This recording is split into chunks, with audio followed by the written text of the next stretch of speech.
Bismillahirrahmanirrahim. Assalamualaikum warahmatullahi wabarakatuh.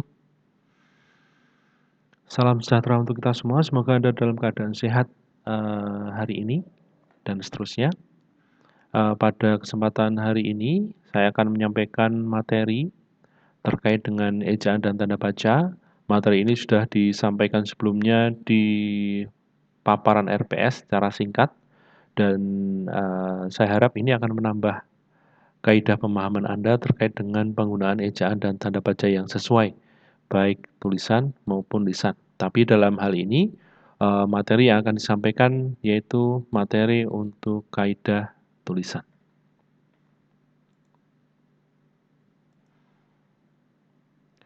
Apa itu ejaan ya? Paling tidak kemarin Anda sudah mengunduh kamus besar bahasa Indonesia secara daring. Anda unduh, kemudian Anda masukkan atau Anda install di smartphone atau gawai Anda, kemudian Anda bisa mulai menggunakannya ketika Anda menemui kata sulit atau kata yang mungkin belum pernah Anda tahu artinya, Anda bisa mencari di KBBI. Ejaan menurut KBBI berarti kaidah atau peraturan, cara menggambarkan bunyi dalam bentuk kata, kalimat, dan seterusnya, dalam bentuk tulisan, huruf, dan seterusnya, serta penggunaan tanda baca. Jadi lingkup ejaan nanti akan pada peraturan. Peraturan bagaimana cara untuk menuliskan bunyi, menuliskan bentuk tulisan, ataupun menuliskan tanda baca itu sendiri. Jadi nanti lingkupnya akan ada 3. Jadi Anda harus tahu bahwa lingkup ejaan itu ada 3. Yang pertama yaitu menggambarkan bunyi, kemudian menggambarkan tulisan, kemudian menggambarkan tanda baca. Penggambaran di sini artinya bagaimana fungsi dari ketiga tersebut berlaku, gitu ya. Sejarah ejaan secara singkat,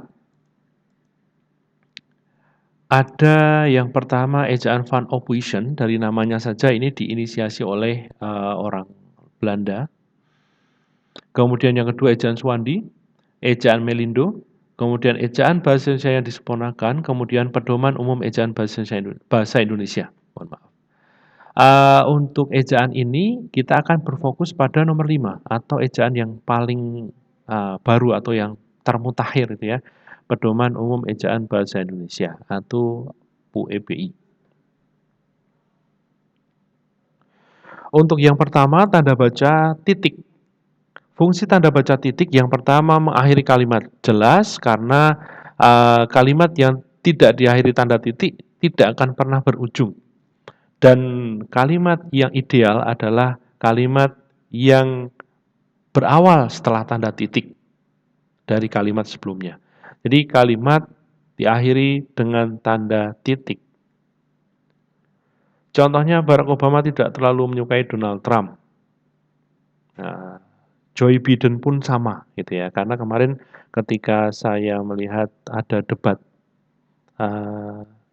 calon presiden Amerika, itu terlihat sekali bahwa keduanya tidak akur ya, tidak rukun. Gitu ya. Kemudian nomor 2 dipakai di belakang angka huruf dalam satu bagian. A.1, 1 titik, dan seterusnya, A.1, A.2, dan seterusnya itu apa ya, urutan saja, urutan untuk menuliskan bahwa itu ibaratnya itu berseri ya, seri 1, 2, 3, A titik, B titik, C titik, atau kalau misal ada sub bagian berarti A titik 1 atau A 1, 2, 3, dan seterusnya. Memisahkan angka, menit, dan detik. Jadi hati-hati ketika Anda menuliskan urutan dari jam, menit, dan detik. Di penulisan yang umum dipisahkan tanda titik 2. Tapi kaidah mengharuskan Anda memisahkan jam, menit, dan detik dengan satu tanda titik saja. Kemudian menulis daftar pustaka. Nanti akan Anda pelajari daftar pustaka di bagian karya tulis ilmiah. Daftar pustaka sama halnya dengan daftar referensi atau buku atau jurnal atau modul atau sumber internet yang terpercaya apa yang Anda gunakan di karya tulis ilmiah. Nanti Anda akan belajar ketika materi karya tulis ilmiah. Contohnya ini, Andrea Hirata di balik penulisannya Hirata, Andrea. Kenapa? Karena Hirata atau siapapun atau nama kedua, nama ketiga atau nama terakhir itu adalah petunjuk nama keluarga atau family. Jadi orang dengan nama Michael Smith misalnya, itu ditulis Smith, Michael. Smith di sini tidak selalu spesifik pada orang itu di keahlian itu.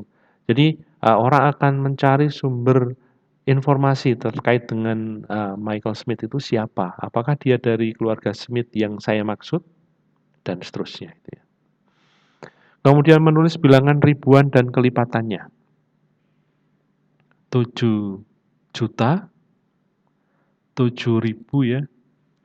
Kemudian penulisan yang tren sekarang adalah 7K. 7K. K adalah bentuk singkat dari 30 ya, atau 03 gitu ya. Dan ini tidak formal, itu kaidah penulisan yang non formal. Kemudian menulis gelar akademik atau non akademik seperti ini. Kemudian menulis singkatan nomor gitu ya, bukan nomor ya, tapi nomor, NO titik. Kemudian tanda koma, menulis rincian atau pembilangan. Ini yang sering Anda temui dan Anda tidak boleh membuat kesalahan yang sama ketika sudah menemui atau membaca informasi ini ya. Jadi menulis rincian atau pembilangan itu artinya ada tanda koma di varian 1, varian 2, varian 3, kemudian tanda koma sebelum konjungsi. Ya, ini namanya konjungsi. Dipastikan nanti sebelum konjungsi itu ada koma. Karena apa?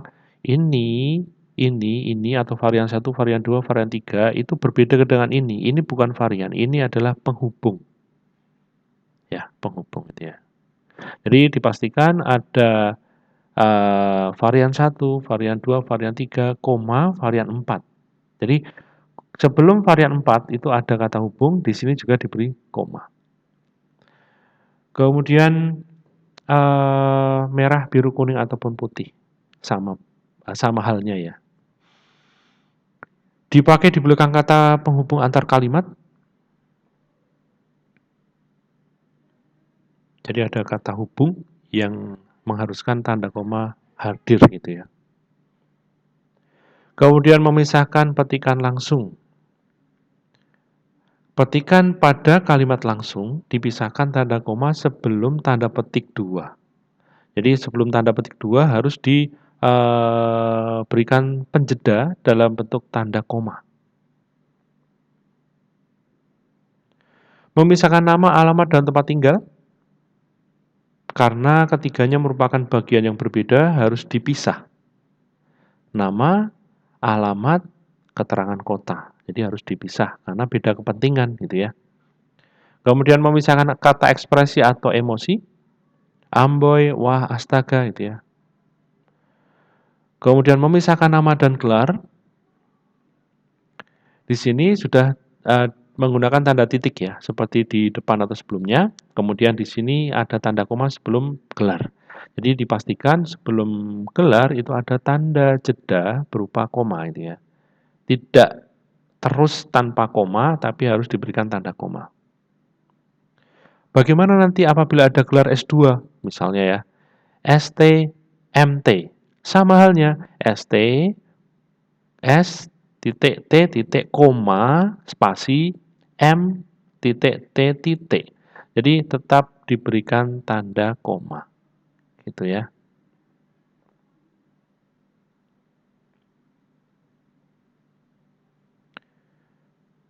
Menuliskan angka bilangan pecahan persepuluhan. Seperti ini. Desimal ya, penulisan desimal. Menuliskan keterangan tambahan.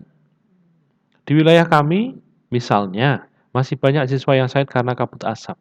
Jadi ini keterangan tambahan karena ini contoh gitu ya. Oke. Memisahkan anak kalimat dan induk kalimat jika anak kalimat berada di depan. Perbedaan antara induk dan anak kalimat adalah satuan bahasa yang tidak bisa berdiri sendiri. Sedangkan induk kalimat adalah satuan bahasa yang bisa berdiri sendiri dan memiliki arti, memiliki kedudukan sendiri. Jadi maknanya tidak menggantung ya. Misalnya ya, anak kalimat itu berada di depan. Ketika pembukaan Olimpiade Rio 2016, semua atlet menghadiri acara prestisius tersebut titik. Semua atlet menghadiri acara prestisius tersebut itu artinya kita tidak perlu bertanya lagi. Semua atlet menghadiri acara prestisius tersebut cukup. Kita tidak akan bertanya itu ya karena kalimat ini selesai. Beda halnya ketika ada kalimat anak kalimat di sini ya. Ketika pembukaan Olimpiade Rio 2016. Kok kayaknya ada yang belum selesai itu ya. Kok kayaknya ada yang kurang. Ketika pembukaan Olimpiade Rio di 2016. Kalimat ini tidak selesai sepertinya. Kemudian memisahkan antara bagian-bagian nama dalam daftar pustaka dan catatan kaki. Daftar pustaka seperti tadi ya, Taufik Ismail, Andrea Hirata, Michael Smith, David Johnson, dan seterusnya.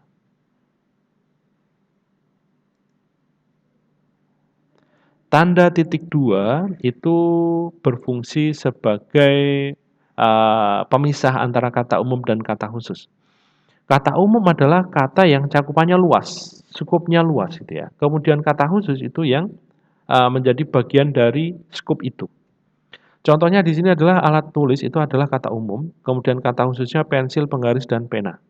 Bunga itu kata umum, mawar, melati, kemudian bougainville itu kata khusus. Ikan itu kata umum, nila, mujahir, kemudian cupang, atau gupi, atau koi itu adalah kata khusus. Kemudian menulis data. Titik 2 itu ya. Kemudian yang ketiga menulis naskah dialog atau drama.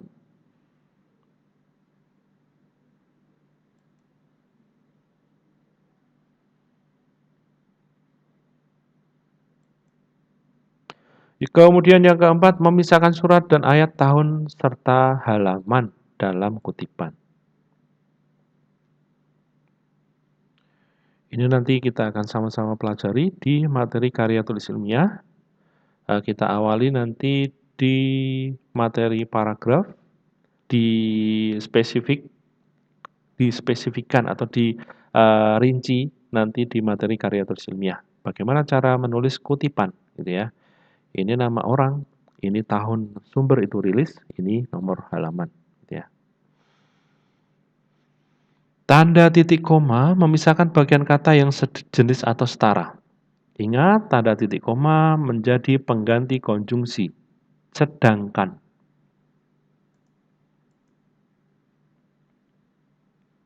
Mereka mengerjakan tugas di kelas, sedangkan kami mencari bahan materi di perpustakaan. Jadi tanda titik koma itu sebagai pengganti konjungsi sedangkan. Kalau yang nomor 1 itu memisahkan bagian kalimat sejenis dan setara. Diletakkan di sini diganti dengan sedangkan, gitu ya. Tanda hubung menyambung kata dasar yang terpisah karena pergantian garis ya. Tim SAR mencari korban. Jadi kalau dalam penulisan Microsoft Office itu kan otomatis ya, tidak akan seperti ini. Ini berlaku saat penggunaan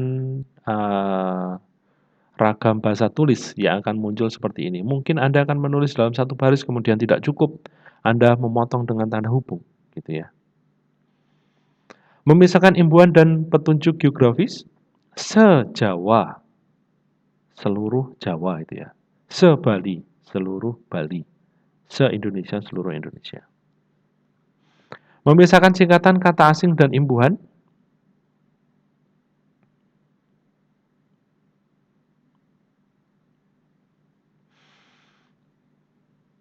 Kemudian memisahkan imbuhan dan angka. 90-an ya. Jangan lupa diberikan tanda hubung. Ulang tahun ke-17 juga menggunakan tanda hubung ya. Memperjelas pemanggalan bagian-bagian kata.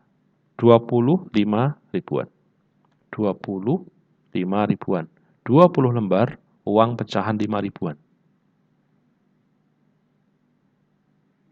Anak istri saya ya, bukan anak istri saya gitu ya. Anak istri saya, anak dan istri saya. Kemudian menulis kata ulang, makan-makan, jalan-jalan. Tanda pisah menyatakan sampai Jogja Solo 2010-2011 artinya ada jangkauan itu ya, jangkauan antara keduanya itu ya, antara Jogja sampai Solo 2010-2011. Membatasi penyisipan kata atau kalimat yang memberi penjelasan di luar kalimat. Ini opsional ya. Opsional. Tanda kurung, mengapit tanda keterangan atau penjelasan singkatan. Membuat perincian, perincian 1, perincian 2, perincian 3. Varian 1, varian 2, varian 3. Mengapit keterangan atau penjelasan.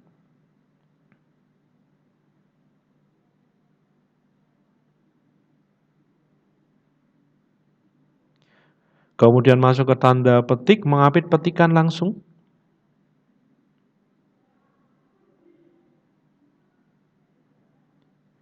Kemudian mengapit judul. Bisa dihilangkan dengan mengganti ini dengan italik ya, atau cetak miring ya. Tanpa tanda petik bisa diganti dengan cetak miring.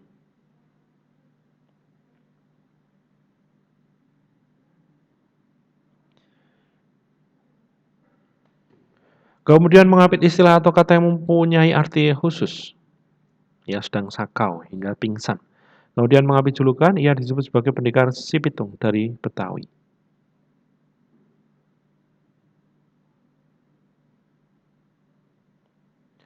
Tanda garis miring, menulis nomor surat pada surat resmi. Nomor 3, nomor surat keluar, UMY HKM, instansi yang mengeluarkan surat, misalnya saya ambil contoh prodi hukum ya, prodi ilmu hukum. Kemudian ini adalah Romawi bulan kapan dirilis surat itu, kemudian ini tahun rilis surat tersebut. Mengganti kata atau tiap gitu ya. Mahasiswa atau mahasiswi, Bapak, Ibu. 500 rupiah per lembar. Oke. Selesai untuk penjelasan singkat ya, karena memang nanti akan dibuka audiensi selama Anda menemukan kendala terkait dengan penulisan ejaan dan tanda baca. Anda bisa membuka komunikasi via nomor WhatsApp yang sudah saya sediakan. Anda bisa menanyakan hal-hal terkait materi juga, bisa ditanyakan di grup kelas ataupun di chat pribadi. Anda boleh menanyakan hal tersebut. Selama saya mampu dan bisa untuk menjawab, saya akan menjawab. Terima kasih atas atensinya. Semoga Anda sehat selalu, jaga kesehatan keluarga Anda, tetap patuhi protokol kesehatan yang UNIF dan pemerintah terapkan. Kita ketemu lagi di pertemuan berikutnya. Assalamualaikum warahmatullahi wabarakatuh.